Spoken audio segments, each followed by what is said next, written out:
Blue Jays fans, and welcome to Sunny Side of the Dome. I'm your host, Karen Soutar, and I'm here to talk some Blue Jays baseball with you for the next half hour or so. Sunny Side of the Dome is brought to you by Jays from the Couch. We stream live Thursdays at 6 p.m., and you can find us on Jays from the Couch's Facebook page, Twitter page, or the YouTube channel. And if you are following along live and you think of a question or comment, please do send them on in. I love that interaction with the listeners. I think it makes the show just that much better.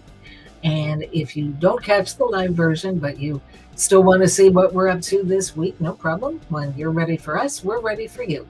You can catch the archive version on any one of those aforementioned medium, Facebook, Twitter, or the YouTube channel. And if you like the content here at Sunny Side of the Dome, there's lots more where that came from.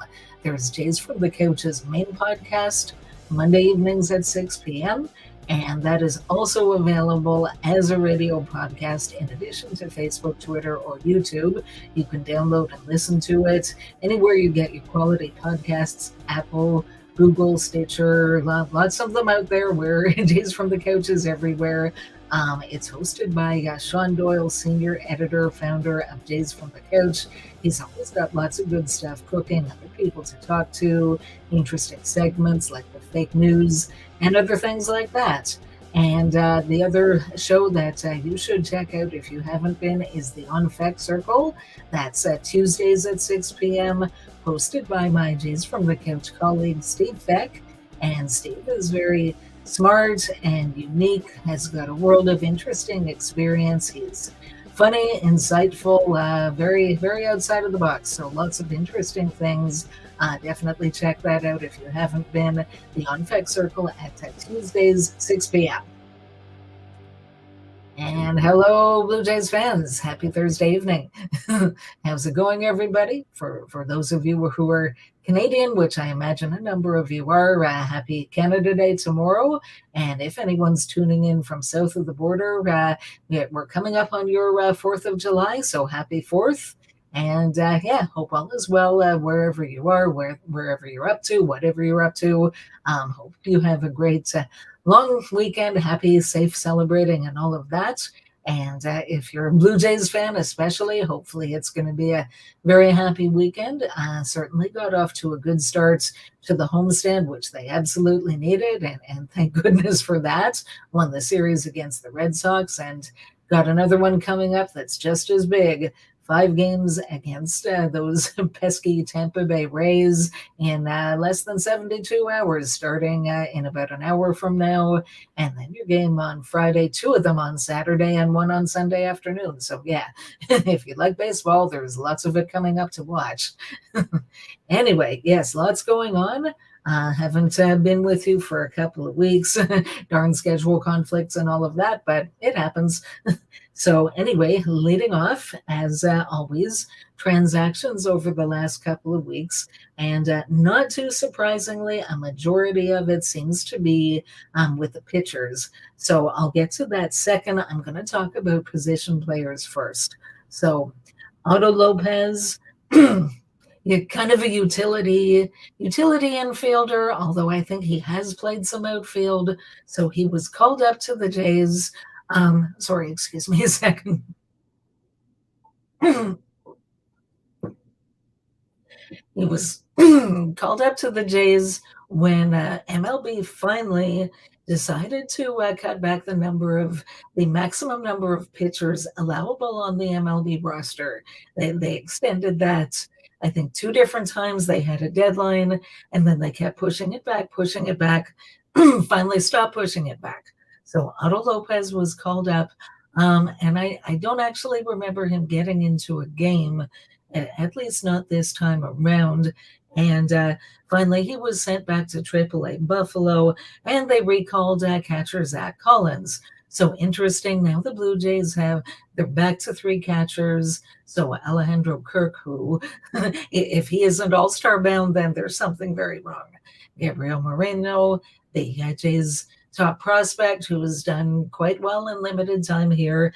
And now they've got Zach Collins as well. So that allows the Jays if they're going to use both Kirk and Moreno in the same game. Let's say Kirk DHs and Moreno catches, that they've got a third catcher on the bench. So if something happens to Moreno, that they don't have to lose their DH for the rest of the game and have Kirk take over the position, that you could bring in Collins. So one possible benefit there. And then speaking of other position players, other catchers, actually, apparently Danny Jansen is feeling great and is very close to going on a rehab assignment. So that will be quite interesting once he's officially ready to be activated. I mean, the easy move would seem to be you activate him and you send Zach Collins back to AAA. But I don't know. I mean, I'm hearing from people, from members, accredited members of the media who seem to know what they're talking about, that actually the plan is to send Moreno back down. It's not that he hasn't done well, but get him some regular playing time at AAA and also have him work on certain aspects of his game that can maybe use excuse me, a little bit of upgrading, such as his game calling. Apparently, I mean, Jansen's done it for years longer, so he's a lot more advanced in that way, or so the wisdom is. But so yeah, worth keeping an eye on. It'll be interesting to see what happens as far as the catchers going forward. And now to the revolving door that is the Blue Jays pitching staff. So Matt Gage, left-hander, who made his MLB debut earlier this year, he did very well. Unfortunately, he was sent back down, and I don't think that had anything to do with his performance. It's just a numbers thing where he had pitched recently and the Blue Jays just desperately needed a fresh arm, so they sent him back down, but now he's back up. Honestly, I know it's a small sample size, knock on wood, but I'm impressed.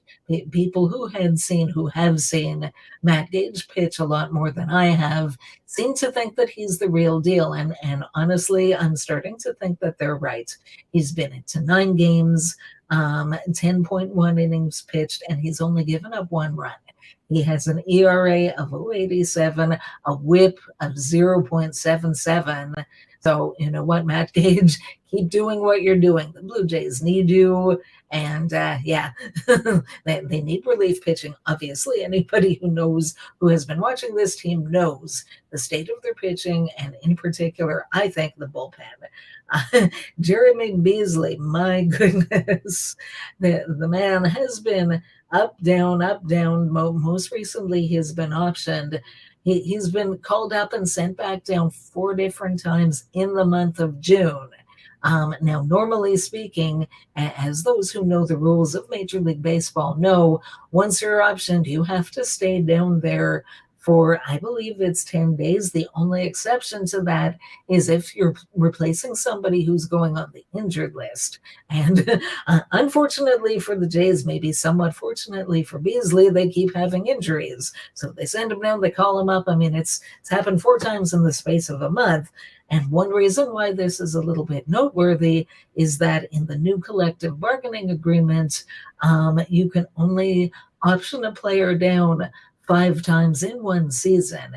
And if you want to do it past a 5th time, that's when they have to be exposed to waivers. So another situation that's worth keeping an eye on, because they can, assuming that he comes back at some point, they can only option him 1 more time. So be interesting to see how they manage that. Casey Lawrence, he was called up.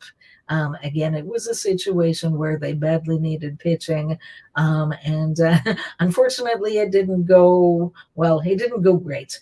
He got into 1 game versus the New York Yankees on June the 17th.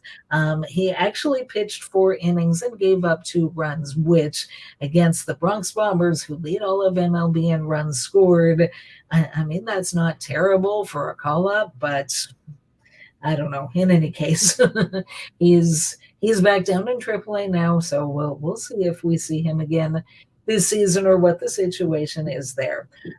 Mentioned earlier about injuries to the pitching staff. So Trevor Richards was put on the injured list with a neck strain.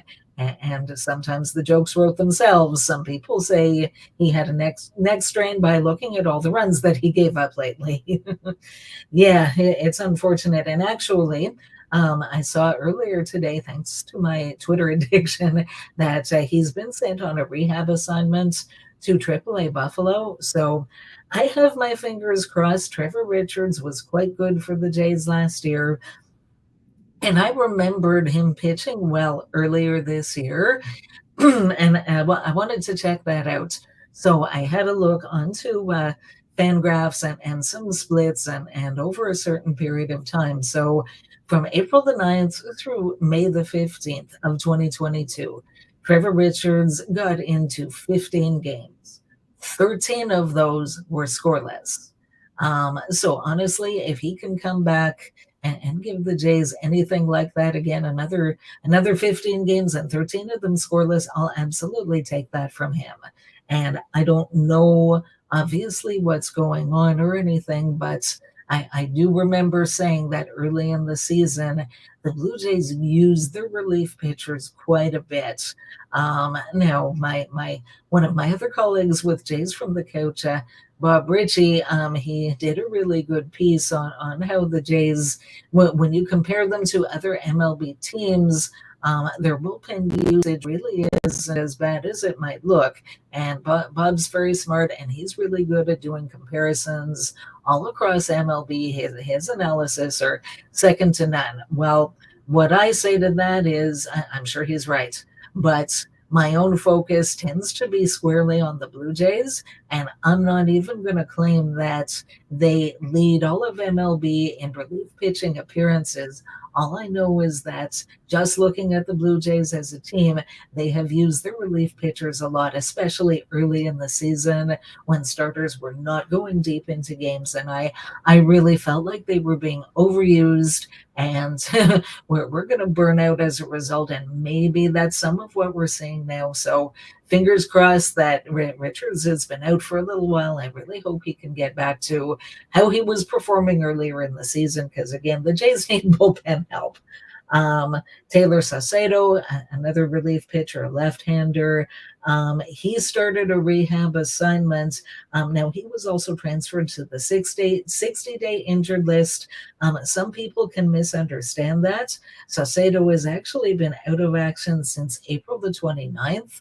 So really, his 60 days have already passed. And if the Jays felt that he was ready, they could actually activate him tomorrow. So that 60-day move was only to get other players onto the 40-man roster that needed a spot if they were going to be brought up. And speaking of being brought up, another MLB debut, Maximo Castillo. So he was brought up 23 years old, made his major league debut.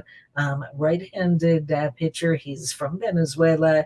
He's gotten into 2 games, and it's kind of been a tale of two different games, where his major league debut, welcome to the big leagues, was against the New York Yankees. 1 inning pitched, 2 earned runs, and if you just looked at that, you might have thought, not really MLB ready, not really MLB caliber, but they kept him around, and he got into another game against the Milwaukee Brewers, and it was night and day. So 4 innings pitched, 0 runs allowed.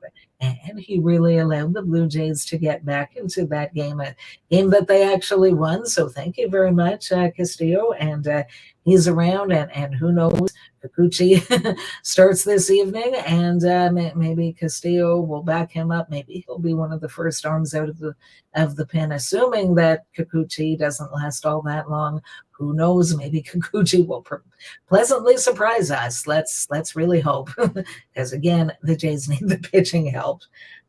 Jimmy Garcia, excuse me, also on the IL with a back strain. So see how long that'll be the case. Sean Anderson, another pitcher, he was brought up because the Jays just needed pitching, they needed fresh arms. Got into one game versus the Boston Red Sox, didn't fare all that well. Pitched an inning, gave up four hits and two earned runs, and not much of a surprise, he's back in AAA. So Hanjin Ryu, I mean, he was officially put on the 60-day injured list. Again, it was pretty much just a matter of time. We all know he had the Tommy John surgery, definitely out for the rest of the season. So you might as well use that 40-man spot for someone. And Nate Pearson, unfortunately, he had been on a rehab assignment. In his last outing, he threw one pitch, walked off the mound, and then it was diagnosed that he has a right lat strain, and he's actually being shut down for 3 to 4 weeks, at which point they'll reevaluate him. Oh my goodness, that's so heartbreaking. I mean, Jays fans had such high hopes for Pearson, some still do, and he just seems to be one of those players that he has a world of talent, but my goodness, the poor guy just can't seem to stay healthy. And it may sound harsh, but as much as any business, and more so than most in pro sports, if you can't stay healthy, you can't contribute and you can't be successful. So once again, wishing Pearson all the best. I had such high hopes for him myself a couple of years ago, and just seems to be one injury after another. So is that ever going to end? We'll see. I don't have the answer to that. I wish I did. And last but not least, or maybe least, I don't know, remains to be seen. So the Blue Jays, once again, needing pitching, dipped into the free agent market, and in this case, a free agent that was recently released by his last team. 39-year-old Sergio Romo has signed a free agent deal with the Toronto Blue Jays. So he's a major league veteran. And as I said, he's 39 years old. He's had a long career. He's had a very successful career. Earlier in his career, he was very, very good. He actually has a career earned run average of 3.20. So sounds really good on paper until you look at the more recent numbers. Basically, he hasn't really been that good since 2019. His last couple seasons were mediocre, and unfortunately in 2022, he just really hasn't been good. He was with the Seattle Mariners, got into 17 games with an earned run average over 8.16, and even doing a deeper dive into his numbers, sometimes you see someone that their overall numbers aren't that good, but maybe their last few games they figured something out. If anything, his last few games were even worse than the other ones, and so the Mariners that they did what they felt they had to do. They released him, and the Blue Jays took a chance on him. So I mean, I really, really hope that he goes out and proves me wrong and actually does something to help the Jays win. I mean, so many people have talked about the peripherals, his personality. He doesn't lack confidence. Jays got into a little brouhaha last night. No punches thrown, thank goodness. Nobody injured or suspended, anything like that.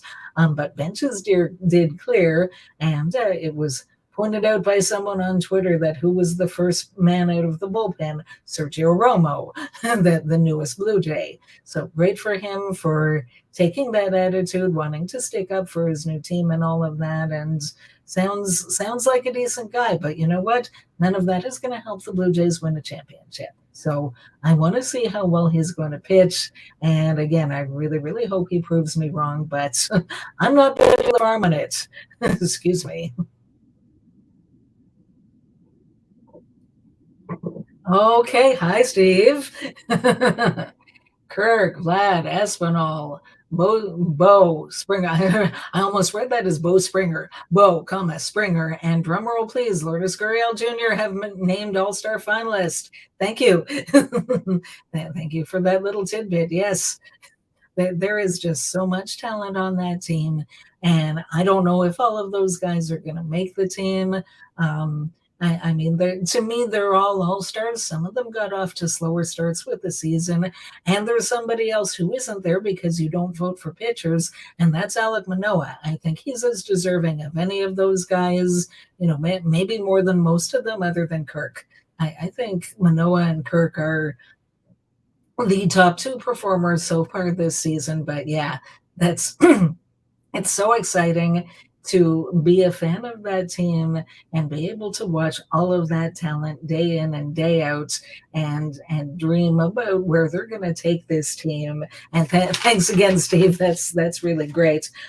So yeah, that's a good segue into the heart of the order. Now that I've taken up 2/3 of the episode talking about transactions and this and that, but I think it's always good to know what's going on with the team, who's up, who's down, who might be coming back. But so 162 game Major League season. Anybody who's been a fan of Major League Baseball for any length of time, you know how long of a season it is. I mean, it's not like the other major pro sports. I mean, you've got hockey, basketball that are maybe half that. Football is maybe 10% of that if you were a fan of the NFL or the CFL. And I mean, in a season as long as 162 games, you really are going to have the peaks and valleys. So if you don't know off the top of your head, and watch me because I'm not looking at any cheat sheets for this, I've got this all right in here. So the Blue Jays season to date, they started off 15-8, pretty good. Then they had a little bit of a slide. They went 3-9 over a 12-game stretch. Then they really picked it up again and went 19-9, back to playing really well. Then, unfortunately, they lost a few series in a row. They were 3-6 over a 9-game stretch. And finally, they've taken the series against the Red Sox just recently, 2-1. The Red Sox came in as one of baseball's hottest teams. They were on a 7-game win streak, which the Blue Jays snapped. And so that's the Blue Jays season to date. You add all of that up, and that's a 42-33 record. It's good for currently the second wild card spot, a half a game behind the Boston Red Sox. And from my lips to the baseball god's ears, if the Jays can pull off a miracle in a day when Kikuchi starts and actually win today, then they'll be tied with Boston for the first spot and actually would take over the lead because they've got like 100 different tiebreakers, it feels like, and one of them, the first one, is the head-to-head record. So Jays have got that right now versus the Boston Red Sox.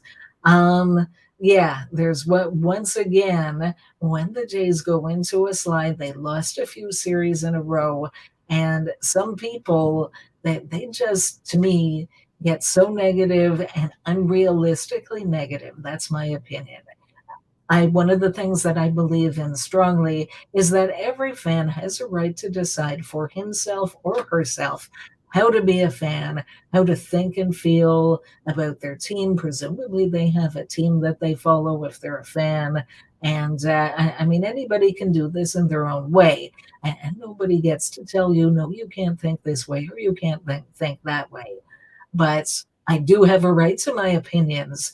And some of what I've seen and heard from some fans over the latest valley, so to speak, it just makes me want to shake my head. I don't get it. I mean, you look back at the numbers that I just said. The highs have lasted for a lot longer than the lows have. And when you put it all together, this is a team with some talent, with several all-star game finalists, with other players like Alek Manoah, who are probably going to get in, who definitely deserve to get in based on their performance. I don't understand why some people make a huge mountain out of a molehill when they go and lose a few games. Now, I'm not saying that there isn't cause for concern because there is some cause for concern, and it has to do with their pitching. You've got Jose Barrios, who's been good about 2/3 of the time. You've got Yusei Kikuchi, who's been good about 1/3 of the time. So that kind of like I said about last year, you put Ross Stripling and Steven Matz together, and between them, you've got one good season of a starting pitcher. And so far, you can say that about Barrios and Kikuchi. Now, they both have talent. I have a lot more faith that Barrios will straighten things out. I mean, Kikuchi's got the stuff. They need to figure out between Kikuchi himself, Pete Walker. I'm sure they've been working together, and that they got to find something, get back to the success he had back in May. So that's the rotation, the bullpen. The bullpen earlier in the season was really, really good. And again, I feel like they were really overworked. And unfortunately, you're seeing a lot of that now where they're not nearly as effective as they used to be as a group. And they need some help, whether it can come internally with guys like Trevor Richards and Jimmy Garcia maybe being activated in a while, going back to being as successful as they were previously, hopefully. Obviously, I don't have a crystal ball, but I can hope, and they were good earlier in this year, so we'll see. But I mean, if not, and I'm sure Ross Atkins is already working the phone, and people talk about, why are they waiting? So again, Ross Atkins doesn't have a magic wand. He doesn't get to say, abracadabra, bring me David Robertson, bring me Bednar from Pittsburgh, bring me all these guys that are having outstanding season. Teams that have those guys have to be willing to trade them. They have to be willing to trade them now, and they have to be willing to accept the offer that the Blue Jays are making them. But I have no doubt that help is coming. The team that you see now will not be the team that finishes the season with the Toronto Blue Jays, and they're going somewhere. I mean, even after they lost, I guess the last series that they lost before Boston, there were people that I follow on Twitter saying, are the Jays going to be buyers or sellers at the deadline? Give your head a shake. They're not going to be sellers. They didn't make all of the moves that they made in order to try to win now, only to turn around and sell off players. No, they're going for it. They're going to do whatever they have to do to win. Excuse me just a moment.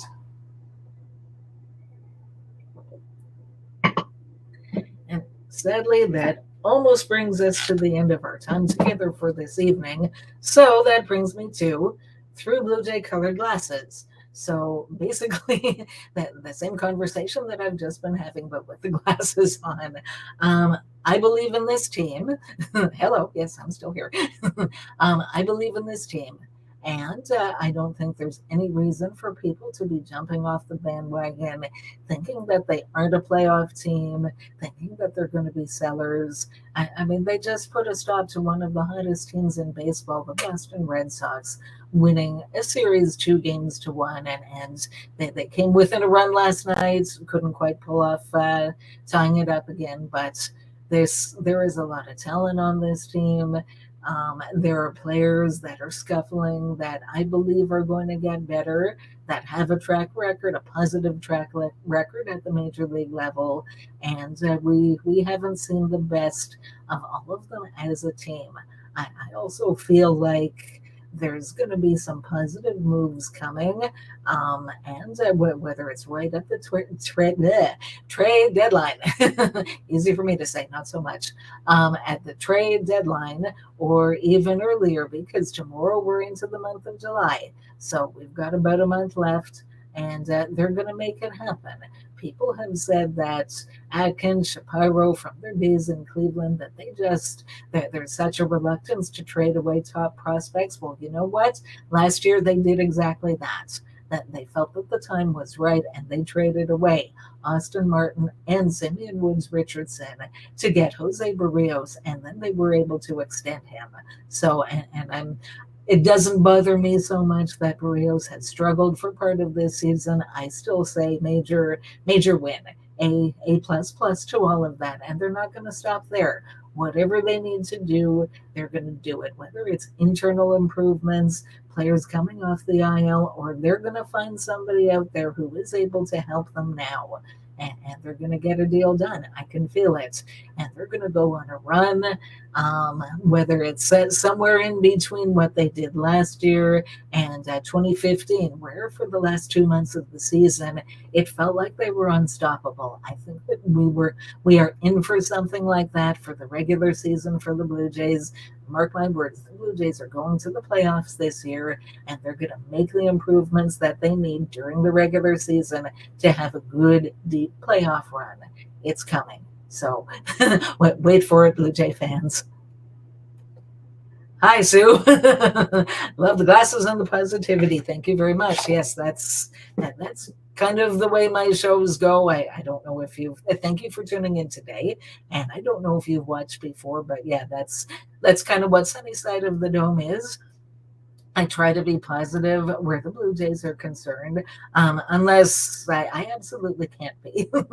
So there are times when, yeah, the results are just too much and you can't sugarcoat it. But if there's a way to look at the glasses half full, that tends to be what I do. So anyway, thank you again for tuning in and for the comments. And thanks to all of you who have tuned in today or anybody who watches on the archived version.